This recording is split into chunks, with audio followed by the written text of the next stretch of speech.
आइए, जल की कठोरता कर रहे थे हम। यहाँ थोड़ा सा रुक जाइए एक बार। ये जो जल की कठोरता है 3 क्वेश्चन देती है।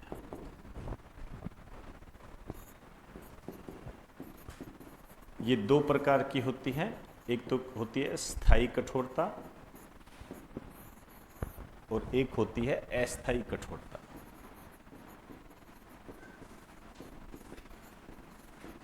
अस्थायी कठोरता 3 क्वेश्चन है।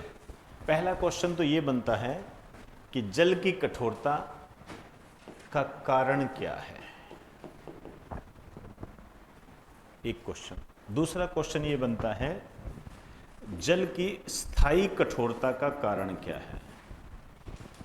तीसरा क्वेश्चन ये बनता है जल की अस्थायी कठोरता का कारण क्या है। बताएगा कोई? विजय कुमार, आपको तो जानकारी है ही। आप तो साइंस के हो, बताइए। साइंस के नहीं हो, कन्वर्ट हो गए? बताइए। चलो कोई बात नहीं, लिख दीजिए। इसका कारण होता है कैल्शियम व मैग्नीशियम के क्लोराइड, सल्फेट व बाइकार्बोनेट के कारण।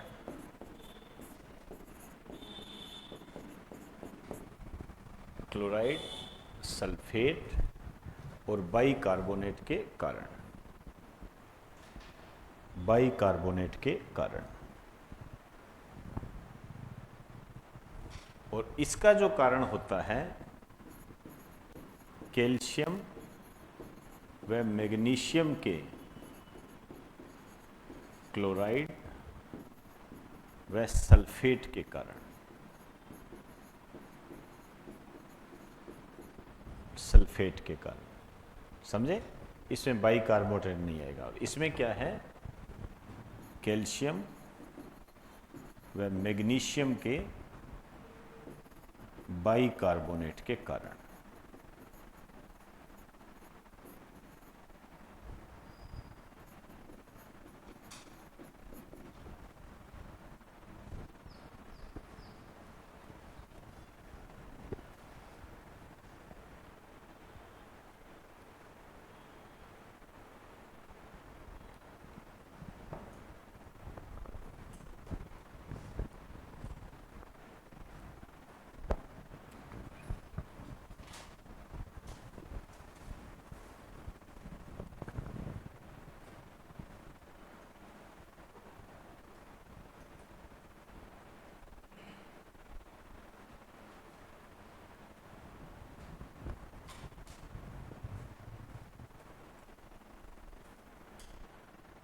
चले, ये है, ये तीनों बेस्ट क्वेश्चन है।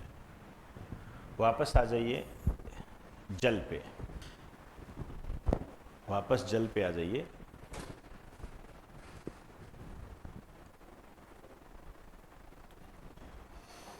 आइए, इसमें लिखिए जल के अणु की आकृति।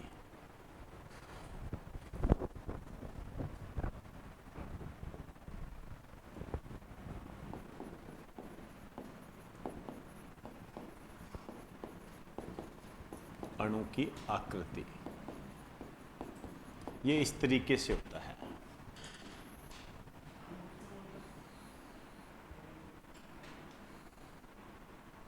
मॉलिक्यूल H जल के अणु की आकृति। चलिए, ये जो दोनों हाइड्रोजन है, ठीक है ना, दोनों जो हाइड्रोजन है इनके बीच का जो कोण है 104.4 डिग्री सेंटीग्रेड होता है। ये अच्छे तरीके से आप रट लेना, 104.4 डिग्री।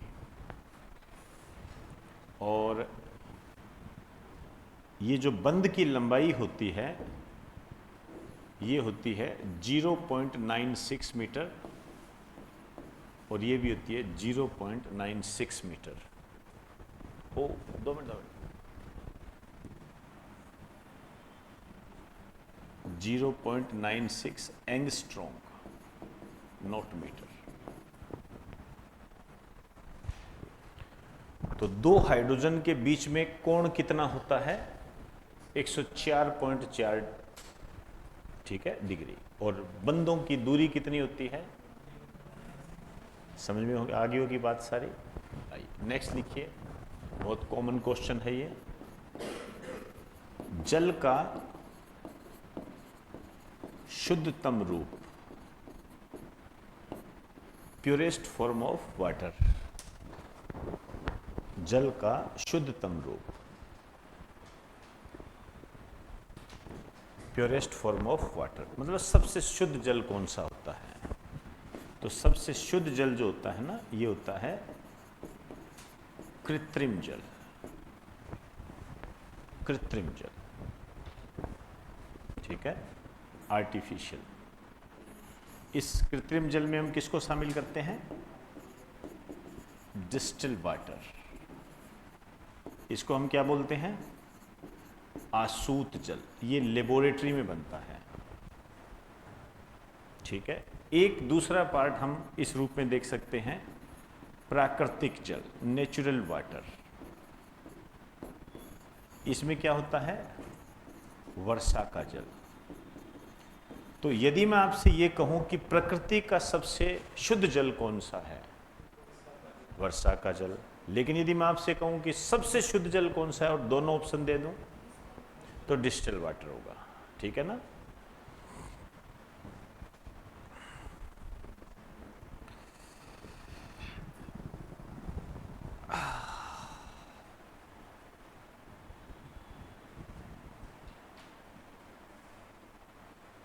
चले आइए, अभी एक क्वेश्चन आया था,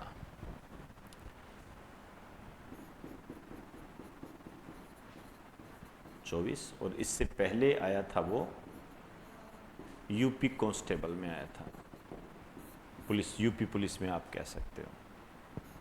एक क्वेश्चन आया था कि भारत का पहला राज्य जिसने वर्षा के जल को छतों पर संरक्षित करने के लिए अनिवार्य कर दिया है, तमिलनाडु, ठीक है। तो इसमें लिख दीजिए, यहां लिखो, भारत का पहला राज्य जिसने वर्षा के जल को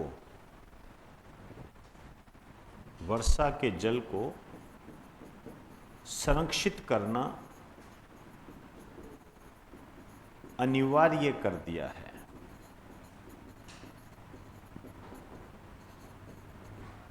वर्षा के जल को संरक्षित करना अनिवार्य कर दिया है, ये कौन सा है? तमिलनाडु।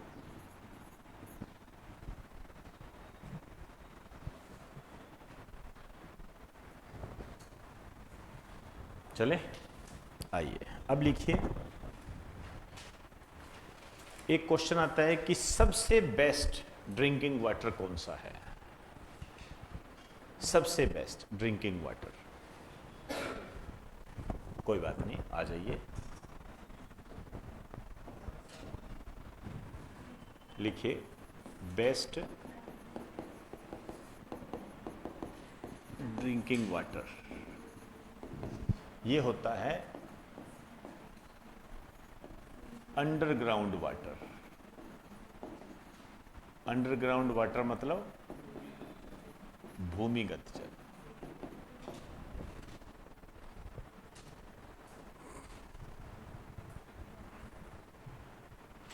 अंडरग्राउंड वाटर होता है, भूमिगत जल होता है, सबसे बेस्ट। अब ये सवाल ये पैदा होता है दूसरा कि ड्रिंकिंग वाटर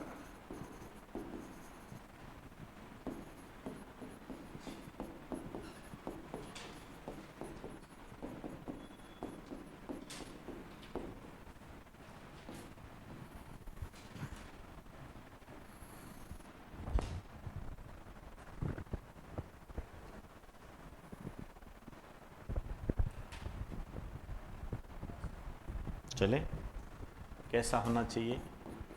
एक तो शुद्ध होना चाहिए, प्योर, रंगहीन, गंधहीन, रंगहीन, गंधहीन और ट्रांसपेरेंट, पारदर्शी। एक तो ये ऑब्वियसली बात है, ये तो नॉर्मल बात है भाई। ऐसा नहीं है कि पीने का पानी मिला के दे दिया, पता लगा पीला पानी पिला रहे हो। ठीक है, उसके अंदर कई बार होता है ना, गुलाब की खुशबू आ रही है, कई की होते हैं ऐसे लगाते हैं बेमतलब में ऐसी चीजें हैं। ब्लैक वाटर चाहिए क्या आपको? नहीं नहीं, बताइए। नहीं, रंगहीन है ये, रंगीन नहीं है। रंगहीन मतलब इसको इंग्लिश में आप लिख लीजिए, आपको हिंदी थोड़ी कम समझ में आती है, कलरलेस। यस, लाडला है ये हमारा, इसको वैसे मत कहते ना, इसको ये इतनी बात मैं ही कह सकता हूँ इसको, और कोई कह नहीं सकता है, कहीं आप इसको कहने लग जाओ, ऐसा मत करना, ये लठ उठा लेगा ये। आंदोलनकारी की श्रेणी में आ जाएगा ये। कम मात्रा में क्या होती है? ऑक्सीजन कम मात्रा में होनी चाहिए, और CO2,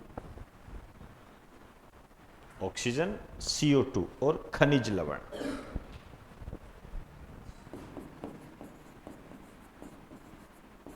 आप RO का पानी यूज करते हैं ना, तो वो सही करने आता है ना। अब वो पूरा का पूरा सही नहीं करता है बिल्कुल भी, पूरा साफ कर दे तो पानी पिया ना जाए, उसके अंदर कुछ न कुछ ये होने चाहिए, तब जाके आप पानी को पी पाओगे। खनिज में क्या होता है? जैसे सोडियम है,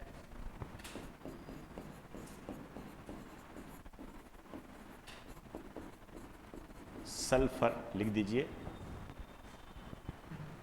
सोडियम, सल्फर व क्लोराइड के लवण, सोडियम, सल्फर व क्लोराइड के लवण।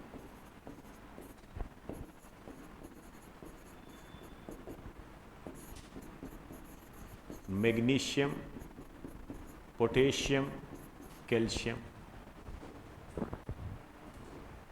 इनकी ये भी कम मात्रा में होने चाहिए। ठीक है, मैग्नीशियम, पोटेशियम, कैल्शियम, तो सोडियम, सल्फर, क्लोराइड के लवण होने चाहिए खनिज लवणों में, और मैग्नीशियम, पोटेशियम और कैल्शियम। अब ये सवाल पैदा होता है कि क्या नहीं होना चाहिए? ऑप्शन में ये चीज आती है,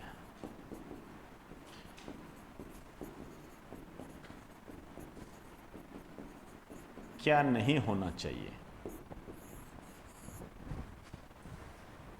क्या नहीं होना चाहिए? तो इसमें आप लिख सकते हो नाइट्रेट, नाइट्राइट, नाइट्रेट नहीं होना चाहिए, नाइट्राइट नहीं होना चाहिए, क्योंकि ये सब पौधों से संबंधित होते हैं। पता लगा पौधों वाला मसाला आपको पिला दिया। आप में से पौधे उगने लग गए। आर्सेनिक और अमोनिया,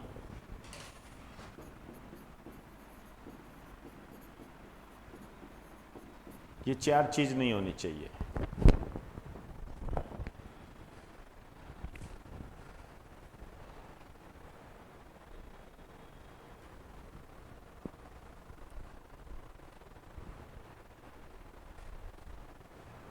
चले, आइए अब देखिए, जो क्रिस्टल के रूप में जल पाया जाता है उसे हम क्रिस्टलीय जल कहते हैं, ये कोई काम की बात नहीं है। अब क्या होता है, एक स्टार डाल के लिखिए,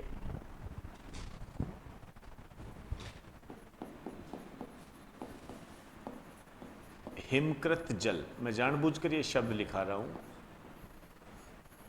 क्योंकि आपके ऑप्शन में इस तरीके की चीजें आती है, आइस, हिमकृत जल, आइस, बर्फ को बोलते हैं ये, ठीक है ना, ये बर्फ होता है। इस पे क्वेश्चन आए हुए हैं, कौन बताएगा? बहुत आसान सी चीज पूछ रहा हूं, साइंस के हो आप, कोई बात नहीं, बता दीजिए बर्फ का फार्मूला क्या होता है? बर्फ का, आप भी तो विज्ञान के ही हो, कोई बात नहीं, हो जाता है कई बार, बताइए। आप भी तो विज्ञान के हो। नहीं नहीं, मुझे सबका पता है बेटा, सबका पता है। हैं H2O। आप भी तो साइंस के हो। हैं 12th तक तो पढ़े हुए हो, लोगों की तो 10वीं तक नहीं पढ़ी हुई भाई। लोगों ने तो हथियार 10वीं में डाल दिए थे। हैं D2O।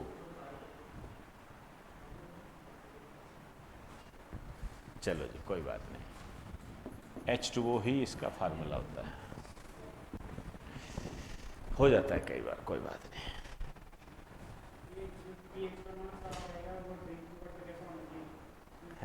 क्या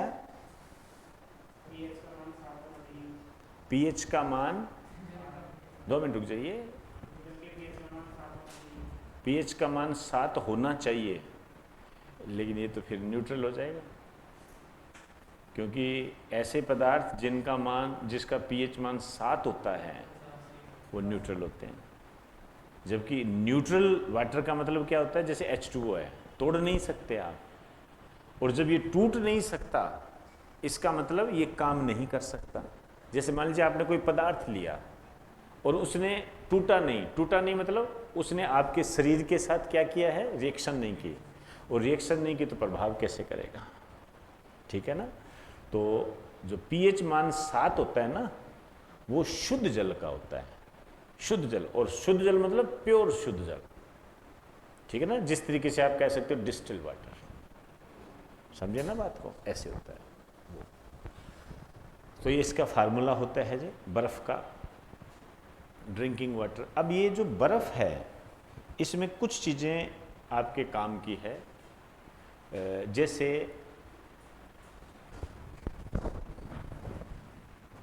दो मिनट रुक जाइए एक बार।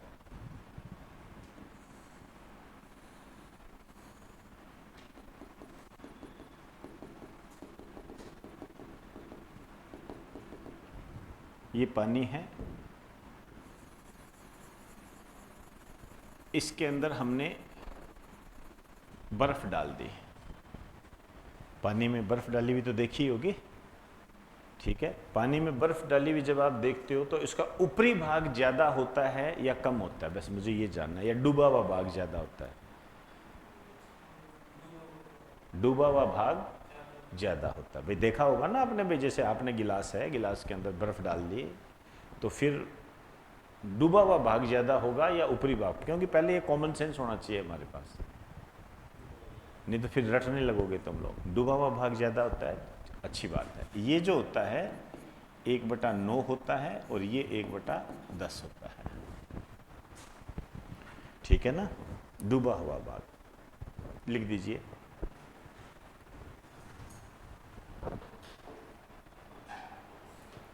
एक लाइन लिख दीजिए, या लाइन क्या लिखो, ऐसे ही उतार दीजिए ना इसको, ठीक है।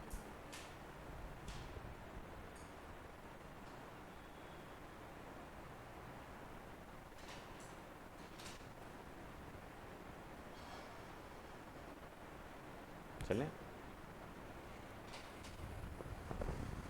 अच्छा, इसका संरचनात्मक फार्मूला क्या होगा, कौन बताएगा? वही सेम, H H ये, लेकिन आप बताइए क्या एक ही चीज है? ये बॉन्ड एक जैसे रहेंगे क्योंकि वो तो जम जाएगा ना, तो अलग अलग चीजें होंगे। तो इसमें जो एक बॉन्ड होता है ये होता है सह संयोजक बंध।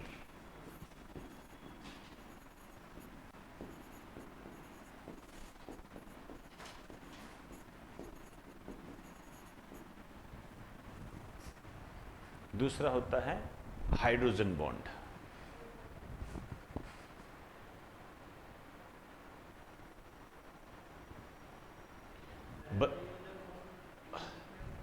सहसंयोजक को बोलते हैं कोवेंट, हाँ कोवेलेंट, कोवेलेंट बॉन्ड। आइए अब इसकी जो स्ट्रक्चर होती है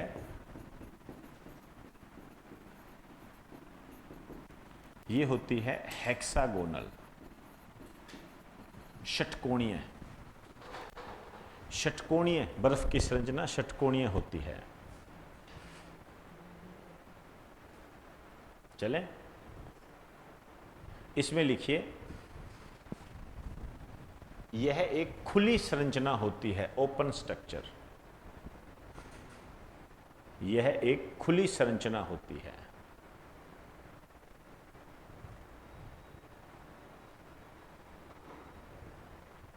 ओपन स्ट्रक्चर, ठीक। आइए अब आ जाइए, ये तो मैंने कुछ चीजें बता दी। नॉर्मल सी बात करने जा रहा हूं, जैसे जो जल है, पानी है, इसका मेल्टिंग पॉइंट कितना होता है और बॉइलिंग पॉइंट कितना होता है। मेल्टिंग पॉइंट बताइए, गलनांक कितना होता है 0 डिग्री, और बॉइलिंग पॉइंट कितना होता है 100 डिग्री। इसमें लिख दीजिए, बॉइलिंग पॉइंट के नीचे लिखो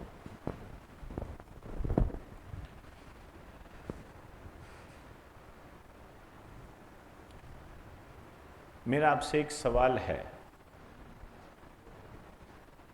ठीक है, मुझे एक बताना आप, जल उबलता कब है?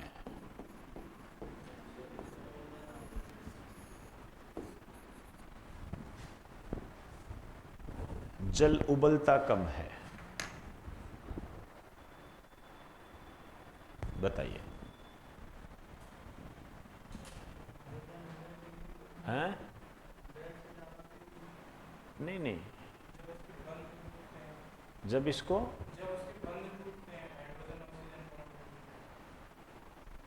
नहीं, मेरा सवाल ये है, जैसे मैंने कहा ये 100 डिग्री सेंटीग्रेड, बॉइलिंग पॉइंट का मतलब क्या है, 100 डिग्री सेंटीग्रेड पर उबलेगा, क्या उबल जाएगा? 100 से ऊपर पे उबलेगा, फिर इसको बॉइलिंग पॉइंट क्यों कहा? 50 के आसपास ही उबल जाएगा, 60 से ऊपर होगा तब उबल जाएगा। देखो, जब हमने कह दिया बॉइलिंग पॉइंट, ऐसा बिंदु जिस पर ये बॉइल हो जाता है, ठीक है ना, बॉइल हो जाता है मतलब ये उबलेगा। समझ आई मेरी बात सारी? उबलेगा ये। लेकिन जैसे मान लीजिए इसको पहाड़ों पर ले गए तो 100 पे उबल जाएगा। पहाड़ों पर जाओगे तो प्रेशर कम हो जाता है ना, तो वहां पर तो कहते हैं ना कि चावल वगैरह पकते भी नहीं है, वो पानी भाप बनकर जल्दी जल्दी उड़ जाता है, ऐसा सुना हो कभी? ये क्वेश्चन तो सुना होगा ना, पहाड़ों पर खाना देरी से क्यों पकता है, प्रेशर कुकर क्यों लगाते हैं? थोड़ा सा ध्यान रखना, ये तब उबलता है जब वेपर प्रेशर और एटमॉस्फेरिक प्रेशर दोनों बराबर होते हैं। ध्यान रखना,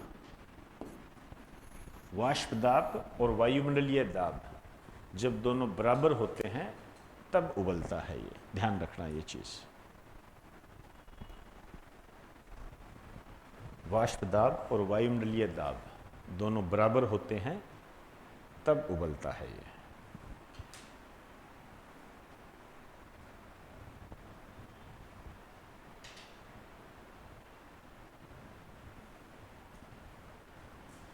क्लियर? ये हो गया जी आपका जल का पोर्शन कंप्लीट हो गया। जो काम की चीजें थी वो मैंने आपको बता दी। कठोर जल हो गया, इसकी डेंसिटी, इसके साथ साथ मैंने भारी जल को भी जोड़ दिया, ये सब चीज़ें हो गई आपकी। ये जो बातें होती है जो मैंने अभी आपको ये बताई है, ये वाली चीज़ें, ये मोस्ट टू मोस्ट इम्पोर्टेंट होती है। बर्फ़ की स्ट्रक्चर कैसी होती है? ओपन स्ट्रक्चर होती है। कैसे होते हैं? हेक्सागोनल, षटकोणीय होते हैं। बर्फ़ में कौन कौन से बॉन्ड पाए जाते हैं? 2 प्रकार के बॉन्ड पाए जाते हैं, कोवलेंट बॉन्ड और हाइड्रोजन बॉन्ड, ठीक है ना। ये बर्फ़ का फार्मूला क्या है, ये क्वेश्चन आया हुआ है, ध्यान रखना। आपको आसान लगता होगा लेकिन नहीं आता बच्चों को ये, ठीक। चलिए जी।